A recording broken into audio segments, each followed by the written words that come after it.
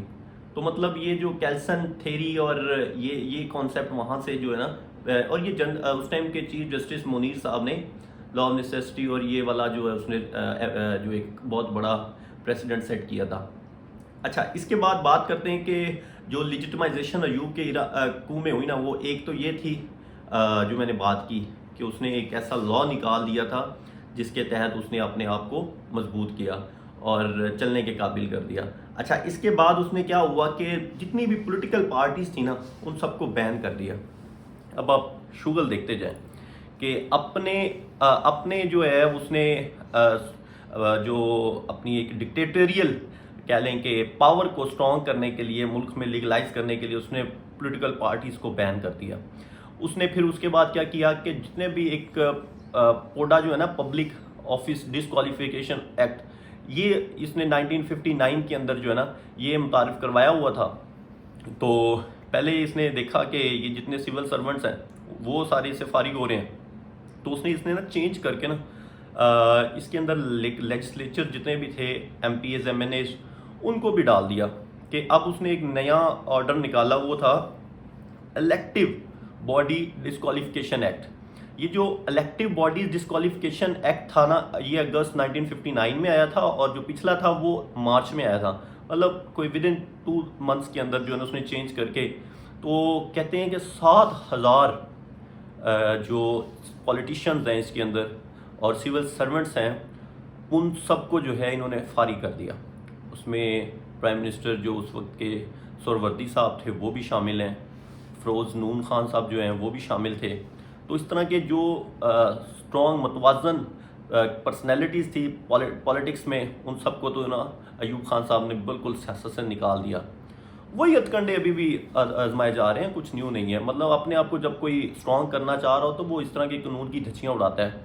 اچھا، اس کے بعد کیا ہوتا ہے کہ جو اس میں نا کچھ لوگوں کو یہ بھی سہولتیں ملتی ہوتی ہیں کہ اگر آپ نے اس ڈسکوالیفیکیشن سے بچنا ہے نا تو آپ کو 2 شرطیں ماننی پڑیں گی. ایک کیا، یا تو آپ جو ہے نا پارٹیز چھوڑ دو، یا پھر آپ جو ہے نا ٹرائل کے اندر آ جاؤ. تو بہت سارے لوگوں نے پھر وہ پولیٹیکل کیریئرز کو ختم کیا اور اس طرح نظام چلانا شروع کر دیا. اچھا، اب کیا ہوتا ہے کہ انہوں نے نا ایک اور کام کیا، مطلب اس سے جو ہے نا ابھی تک راستے جو ہے نا آسان کیے ہیں، ابھی مکمل طور پہ جو ہے نا گرپ نہیں بنی.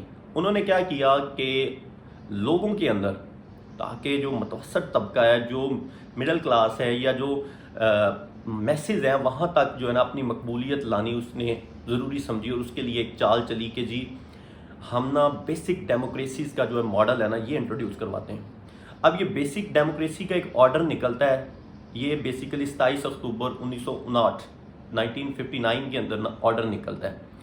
اور اس کے اندر پلان یہ دیا جاتا ہے کہ ہم نا ایسٹ اور ویسٹ دونوں ونگز میں، پہلے انہوں نے پلان کیا ہوتا ہے 80,000 بیسک ڈیموکریٹس بنائیں گے. یہ چھوٹے چیئرمین، وائس چیئرمین، ناظم، نیب ناظم، کونسلر، یہ والے. تو اس کے بعد جو ہے نا فارمرز کی ریپرزنٹیشن بھی وہ رکھتے ہوتے ہیں، کسان اور عورتوں میں بھی ایک آدھا رکھتی ہوتی ہیں اچھا نمائندہ.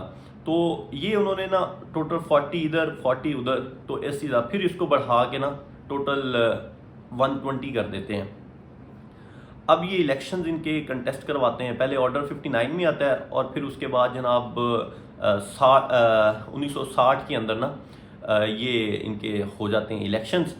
اور جب الیکشنز ہوتے ہیں جنوری تک، 1960 جنوری تک الیکشنز ہو جاتے ہیں، تو سارے کے سارے جو ہے نا وہ لوگ جو بنتے ہیں ان کو تھوڑا سا پاورفلی بھی جو ہوتا ہے نا کیرٹ اینڈ اسٹک پالیسی، تو وہ پالیسی کے تحت کہ جی آپ نے پبلک کے اندر جو ہے نا آپ نے جو جنرل ایوب خان کو جو ہے اس کی ایک اتنی امپورٹنس اور اس کو اتنا انفلوئنس کروانا ہے کہ جی جتنی بھی اب ترقی ہوگی وہ جنرل ایوب خان صاحب کی وجہ سے ہو رہی ہے. یہ جو سسٹم ہے، جس سسٹم بہتر ہوا ہے، یہ صرف جنرل ایوب خان صاحب کی وجہ سے ہوا ہے. اچھا اب کیا ہوتا ہے کہ وہ اپنے کافی حد تک کامیاب ہو جاتے ہیں اپنے اس ماڈل کے اندر. پہلے وہ ڈیموکریٹس بنواتے ہیں، پھر اس کے بعد انہوں نے ایک پریزیڈنشیل ریفرنڈم کروانا ہوتا ہے کہ ایڈ ہاک الیکٹورل کالج بنا کے، اور سارے ڈیموکریٹس کو کہتے ہیں کہ جی آپ نے ووٹ کروانا ہے، پبلک سے بھی ووٹ لے کر دلوانا ہے. تو اس میں جو ہے نا ان کو 95.6% لوگ جو ہے نا وہ کہتے ہیں کہ ہمیں کانفیڈنس ہے جنرل ایوب خان صاحب کے اوپر. اور جنرل ایوب خان صاحب جو ہے نا یہ جو پریزیڈنٹ ہے ہمارے، اور ایک الیکٹڈ پریزیڈنٹ ہے، یہ فرسٹ ٹائم جو ایک پریزیڈنٹ الیکٹڈ پریزیڈنٹ کنسیڈر ہوتے ہیں. یہ بڑی ایک مزاح خان بات ہے کہ کیسے مطلب چیزیں چینج ہو جاتی ہیں. اچھا اس کے دوران ہی نا اب یہ ہو گیا. اب اس کے بعد یہ الیکشنز کرواتے ہیں خود سے ہی نا اسمبلیز کے لیے، ایم این ایز کی اور ایم پی ایز کی. یہ جو ہوتا ہے نا یہ بیسیکلی 1962 کے کانسٹیٹیوشن کے اکارڈنگ ہوتا ہے، کیونکہ اب انہوں نے نا جتنے بھی پلان کیے ہوتے ہیں، ہوتا یہ ہے کہ ملٹرائزیشن آف اسٹیٹ اور کولیٹرلائزیشن آف جو بیوروکریسی ہے وہ کیسے ہوتی ہے کہ جتنا بھی اسٹیٹ کا اپریٹس ہوتا ہے نا، جتنے بھی منسٹریز کے انڈر جتنے بھی انسٹیٹیوشنز ہوتے ہیں، اسمال ڈپارٹمنٹس ہوتے ہیں ان کے اندر، اور خاص طور پہ جو ڈیفنس کا ڈپارٹمنٹ ہے جس میں منسٹری آف انٹیریئر کے انڈر یہ ہوتا ہے، تو اس کی بھی ہیرارکی پوری طرح ڈسٹرب کر کے منسٹر کمزور اور چیف آف آرمی اسٹاف کو اتنا مضبوط کر دیا جاتا ہے کہ باقی فورسز کے چیفز کو نیچے رکھ کے سب آرڈینیٹ کر دیا جاتا ہے، حالانکہ رینکس اور پریویلیجز سب کی سیم ہوتی ہیں. تو یہ چینجز لے کر آ کے تو انہوں نے جناب انسٹیٹیوشنز کے اندر ریفارمز کی ہیں. تو اس کے ساتھ ساتھ ہوتا یہ ہے کہ ایوب نے جو ہے نا جتنی بھی خاص طور پہ جنرل جو تھے نا اسکندر مرزا صاحب، ان کی کیبنٹ کو چلاتے رہے، اور اس کے ساتھ ساتھ جو ہے سویلینز کو بھی انڈکٹ کیا، اور ملٹری پرسنل جتنے بھی تھے نا ان سب کو ان ساری منسٹریز کے اندر ایڈ کیا اور ڈپارٹمنٹس کے اندر بھی. اس کے بعد جو امپورٹنٹ چیز تھی وہ یہ تھی کہ 3000 گورنمنٹ سرونٹس کو جو ہے نا وہ انہوں نے ڈسمس کر دیا، اور جتنے بھی ملٹری آفیسرز تھے ان کو انڈکٹ کیا سول سروسز کے اندر. ابھی بھی ہم دیکھتے ہیں کہ سول سروسز کے اندر جو ڈائریکٹ انڈکشن ہوتی ہے مور دین 100 آفیسرز کی، ٹاپ کے جو گروپس ہوتے ہیں پی ایس پی اور پیس اور فارن سروس کے اندر. اچھا اس کے علاوہ جو دوسرا کام کیا تھا انسٹیٹیوشنل ریفارمز کے اندر وہ تھی ملٹرائزیشن آف اکانومی. وہ کیا ہوتی ہے؟ ملٹرائزیشن آف اکانومی ہوتا ہے کہ جب آپ کے دو انہوں نے انسٹیٹیوشنز بنائے جنرل ایوب کے دور میں، وہ ان میں سے ایک کا نام تھا فوجی فرٹیلائزر اور فوجی فاؤنڈیشن، اور دوسرے کا نام تھا آرمی ویلفیئر ٹرسٹ. اب یہ آرمی ویلفیئر ٹرسٹ اور فوجی فاؤنڈیشن اس کا مین ایم تھا کہ جناب جتنے بھی ملٹری پرسنلز ہیں ان کی ٹیک کیئر کرنی ہے، ان کی پینشنز کی، ان کی بینیفٹس کی، اس کا خیال رکھنا ہے. اچھا اس سے بھی ایک سٹیپ وہ اور آگے چلے گئے. انہوں نے کیا کیا کہ انڈسٹریل سیکٹر کے اندر جتنا پروفٹ تھا نا وہ بھی انہی جرنیلز کے نے ملیں لگا لیں، اور ان جرنیلز کو زیادہ سے زیادہ اس کی ریشو آنی شروع ہو گئی. اور ایک انہوں نے نا نیا سسٹم متعارف کروایا تھا، اسے کہتے ہیں جگیر سسٹم آرمی کے لیے. اور وہ جیسے وہ پہلے سلطان اور مغلز کرتے تھے نا، وہی انہوں نے پھر اپنی ملٹری پرسنلز کو یا اسٹیبلشمنٹ کو اسٹرانگ کرنے کے لیے نا یہ جو انسینٹیوز یہ بھی دینے شروع کر دیے.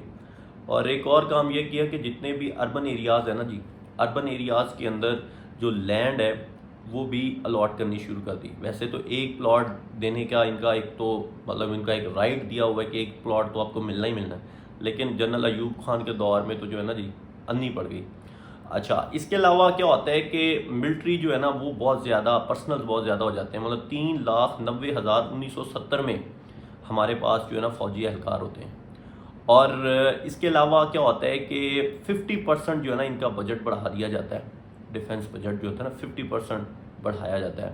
اور ویسے بھی جتنی بھی جی ڈی پی کے اندر ریشو ہے نا وہ 125% ڈیفنس کی جو ہے نا وہ ہوتی ہے. مطلب آپ یہ سمجھیں کہ 56% جو ہے نا ان کا جی ڈی پی ریشو گریو ہوتا ہے ڈیولپمنٹ کا. مطلب جو اکانومی بجٹ ہے اس کے اندر بھی ایک میجر کنٹریبیوشن ڈال دی جاتی ہے ڈیفنس کے لیے. اور باقی اگر بات کریں تو ان کی جو انسٹیٹیوشنل ریفارمز میں لینڈ ریفارمز انہوں نے بڑی کی. پالیسیز کی اگر بات کر لی جائیں، ان کی پالیسیز جو ہیں جنرل ایوب خان کے دور میں اس میں لینڈ ریفارم جو ہے بہتر چیزیں بھی ہیں وہ بھی رکھنی چاہیے. لیکن ان سب کے پیچھے بھی جو ہے نا جی وہ تھا جنرل صاحب کا مین ایم جو تھا کہ میری جو ذات ہے اس کو اتنی زیادہ پریزاری ملے کہ جی ہر طرف جو ہے نا جنرل ایوب خان کے نعرے بجنے چاہیے کہ لیڈر جنرل ایوب خان صاحب ہیں، سیاستدان نکمے ہیں، نکارے ہیں، نالائق ہیں. تو انہوں نے اب یہ جو لینڈ ریفارم کی پالیسی کی اس میں یہ کیا تھا کہ یہ 1959 میں لینڈ ریفارم ہوئی تھی. اس میں انہوں نے نا جو فارمرز لو کے لیے نا ایک پالیسی نکالی تھی کہ اب ایک کمیشن بنے گا جو کہ 1958 میں اس کو ٹاسک کیا تھا کہ آپ نے کنورٹ کرنا ہے جو پیزنٹس ہیں، جو ٹیننٹ فارمرز ہیں، ان کو انڈیپینڈنٹ فارمر بنانا ہے آپ نے. وہ کیسے؟ وہ پالیسی یہ تھی کہ جو بھی ویسٹ پاکستان میں لینڈ اونر تھے نا، مطلب سمجھ لے کہ 0.1% لینڈ اونرز کے پاس 15% لینڈ تھی. اب جو یہ 15% لینڈ صرف 0.1% کے پاس تھی تو اس رپورٹ کے بعد جو یہ 7 فیب 1959 میں یہ رپورٹ شائع ہوتی ہے، اس رپورٹ کے اندر یہ ساری چیزیں کلیئر ہوتی ہیں کہ 500 ایکڑ جو ہے نا ہر لینڈ اونر کے پاس ہے، 500 ایکڑ. اور پھر ریفارمز آتی ہیں. ریفارمز کے اندر یہ چیز ڈسکس ہوتی ہے کہ لینڈ ہولڈنگ جتنے بھی ہوتے ہیں نا ان کی سیلنگ کریں. انہوں نے سیلنگ کیسے کرتے ہیں کہ 500 ایکڑ جو اریگیٹڈ لینڈ ہوگی، 1000 ایکڑ جو ہے نان اریگیٹڈ لینڈ جو ہے اس کو سیلنگ کرنا ہے. مطلب 1 ملین ایکڑ جو ہے نا وہ ریکور کی اور ری ڈسٹریبیوٹ کی اس کو. اس میں 1,87,000 جو بندے تھے ان کو جو ہے نا زمینیں دی گئیں ان آنر سے لے کے، لینڈ آنر سے لے کے. اب جو ہے نا گرین ریولوشن بھی اس دور کو کہتے ہیں، 1960 کے دور کو.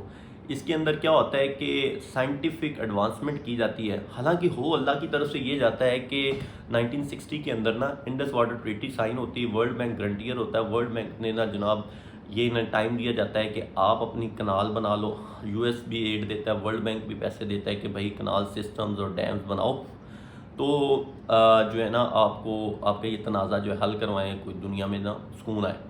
اچھا یہ وہ کریڈٹ جو ہے وہ جنرل ایوب صاحب کو مل جاتا ہے. اور اب یہ جو انہوں نے سائنٹیفک ایڈوانسمنٹ کرواتے ہیں نا پورے اسی سائڈ پہ، پورے ویسٹ پاکستان میں جو موجودہ پاکستان ہے. ایسٹ والے ویسے تھکے ہارے وہی برے حال کنونشنل طریقے کے ساتھ ہی انہوں نے اپنی جو میجر کراپس ہوتی ہیں وہی. اچھا اب یہ اریگیشن انفراسٹرکچر بھی بن گیا، سائنٹیفک جو ہے وہ بھی ایڈوانسمنٹ بھی آ گئی. اچھا ایک اور بڑی پالیسی متعارف کروائی گئی تھی، وہ تھی سبسڈائز کیا جا رہا تھا بینکوں کی طرف سے نا کہ لونز دیے جائیں گے کہ ایگریکلچر ڈیولپمنٹ بینک جو ہے نا وہ دے گا جس کی سب سے زیادہ ہائی ییلڈ ہوگی اس کو. اور جو یہ اس کے لیے انہوں نے نہ کہا کہ ہم سیڈز دیتے ہیں، ٹریکٹرز دیتے ہیں، فرٹیلائزر کے اوپر سبسڈیز دیتے ہیں، ٹیوب ویلز دیتے ہیں. اب یہ ٹیوب ویل، ٹریکٹر، فرٹیلائزر اور جو ہائی ییلڈ سیڈز جو ہے نا یہ بینکوں کی طرف سے ان کو پیسے دیے جاتے تھے کہ جی لون کے طور پہ کہ آپ لوگ خریدیں اور یہ سسٹم چلائیں. تو یہ ایک اچھی پالیسی تھی. لیکن اس سے بھی جو ہے نا مڈل کلاس فارمر جو ہے نا وہ اس کو اتنا فائدہ نہیں ہوا، اور جو اوپر اسٹرانگ کہہ لیں کہ جو ادار تھے ان کو بڑا فائدہ ہوا اس چیز کا بھی. اچھا اس کے علاوہ ایک ان کے ٹائم پہ نا ایک اور بہتر اسکیم لائے گی پالیسی تھی، وہ تھی بونس واؤچر اسکیم.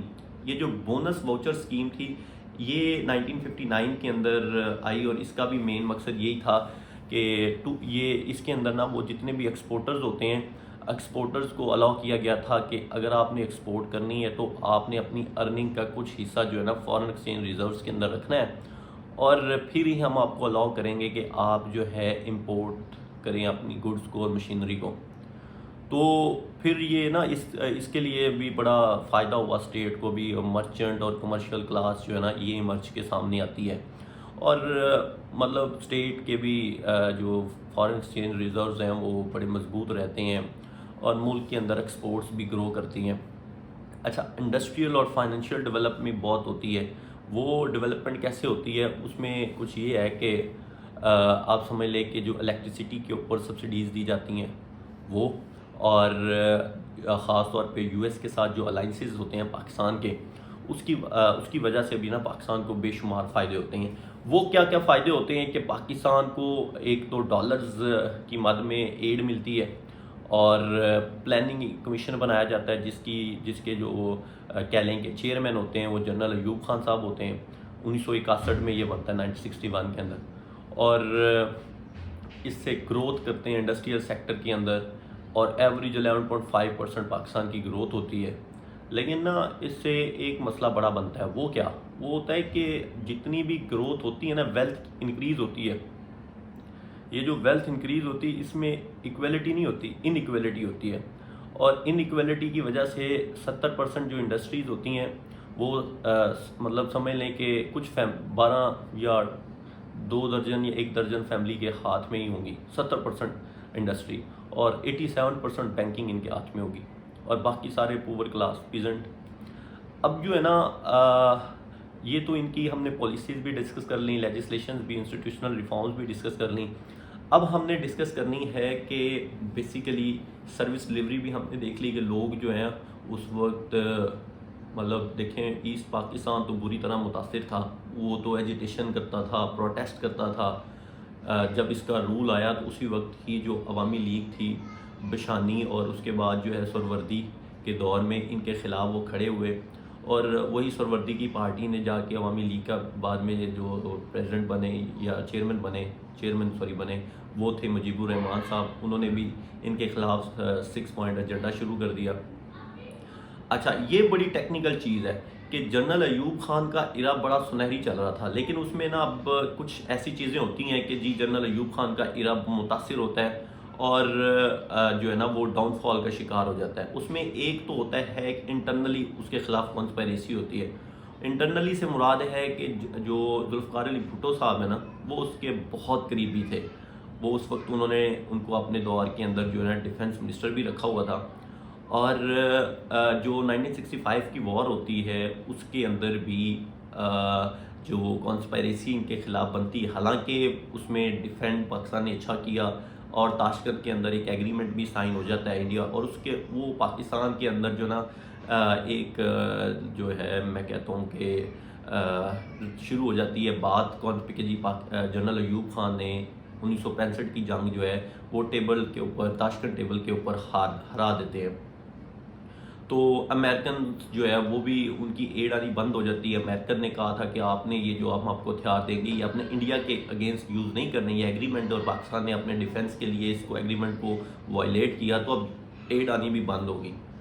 اب ایڈ آنی بند ہوگی، اور لوگوں کے اندر ایک پرسیپشن بن گئی کہ جی ہمیں جو ہے نا تاشکند ایگریمنٹ کرنا نہیں چاہیے، تو اس میں پاکستان کی انسلٹ ہے، پاکستان ہار گیا حالانکہ اتنا اچھا ڈیفنس کیا تھا. اب کیا ہوتا ہے کہ جو ایسٹ پاکستان ہے وہاں سے بھی بہت زیادہ جو ہے نا ان کے اگینسٹ جو ہے ایک اسٹرانگ ریزرویشنز آتی ہیں، اور ریوولٹ ہونا سٹارٹ ہوتا ہے. 6 پوائنٹ ایجنڈا جو مجیب الرحمان کا ہے وہ ہوتا ہے، مجیب الرحمان کو پکڑنے کی تیاری ہوتی ہے کہ جی یہ انڈیا کے ساتھ مل کے پاکستان کے خلاف ہے، سازشیں کر رہا ہے، تو پاکستان کو توڑنا چاہتا ہے. تو اگر آپ نے سنا ہوگا اگرتلا کانسپائریسی کیس، اب وہ جو ہوتا ہے نا اس کے اندر یہ ہوتا ہے کہ کچھ وہاں کی اسٹوڈنٹ فیڈریشن کے اسٹوڈنٹس اور باقی جو یہ مجیب الرحمان اس کو پکڑ لیا جاتا ہے، تو کیس ٹرائل چل رہا ہوتا ہے لیکن اسٹیٹ مجبور ہو جاتی، اتنا زیادہ پروٹیسٹ ہوتا ہے کہ وہ کیس اپنا واپس لے لیتے ہیں۔ اب یہ 6 پوائنٹ ایجنڈا تھا، اس کو ختم کرنے کے لیے یہ تو حرکت ہوتی ہے لیکن وہ بھی کامیاب نہیں ہوتی، اور پھر جو ہے نا گلی محلوں میں نا بہت زیادہ پروٹیسٹ ہوتے ہیں۔ جنرل ایوب خان کے خلاف جو ہے نا پارٹی جو ہے نا وہ ذوالفقار علی بھٹو صاحب اپنی ایک لیفٹسٹ پارٹی بنا دیتے ہیں، پاکستان پیپلز پارٹی، یہ مل کے جو ہے ایک اور پولیٹیشین تھے، آئی گیس ان کا نام تھا ولی خان، ان کے ساتھ مل کے اینٹی ایوب کمپین سٹارٹ کر دیتے ہیں اور پورے ملک کا ٹور ہوتا ہے 1968 کے اندر۔ اور اس کے ساتھ ساتھ جو ہے نا مطلب سوشلسٹ اور کمیونسٹ بھی ان کے خلاف بڑے کھڑے ہوتے ہیں، بھاشانی اور بھٹو نے بڑے اسٹرانگ تھے، مزدور کسان پارٹی کے جو لوگ تھے وہ بھی ان کے خلاف جو ہے نا پروٹیسٹ کرتے ہیں، موبلائزیشن ہوتی ہے، مینی سول سرونٹ آلسو جو ہے نا وہ بھی اپنی پوزیشنز چھوڑ دیتے ہیں، مطلب جو انسٹیٹیوشنز کے اندر کام کر رہے ہوتے ہیں، تو سولجرز بھی ریفیوز کر دیتے ہیں کہ ہم پروٹیسٹرز کے اوپر جو ہے نا فائر نہیں چلائیں گے۔ تو اس سارے سیناریو کو دیکھتے ہوئے نا اب جو چیف آف آرمی اسٹاف تھے اس وقت جنرل یحییٰ خان صاحب تھے، تو جنرل یحییٰ نے انہیں مشورہ دیا کہ آپ جو ہے نا آپ دستبردار ہو جائیں اور پاور جو ہے وہ میرے ہینڈ اوور کر دیں۔ تو پھر یہ ٹینیور 1969 کے اندر اینڈ ہوتا ہے اور پاور جو ہے وہ جنرل یحییٰ کو دے، وہ مارشل لاء لگا دیتے ہیں اور 1962 کا کانسٹیٹیوشن بھی ڈیزالو کر دیتے ہیں۔ تو یہ ایک اوور آل کہانی تھی جنرل ایوب خان کی۔ اگر تو اچھی لگی ہو تو کمنٹ کر دیں اور فرینڈس کے ساتھ شیئر کریں اور چینل کو سبسکرائب کریں۔ Thank you so much.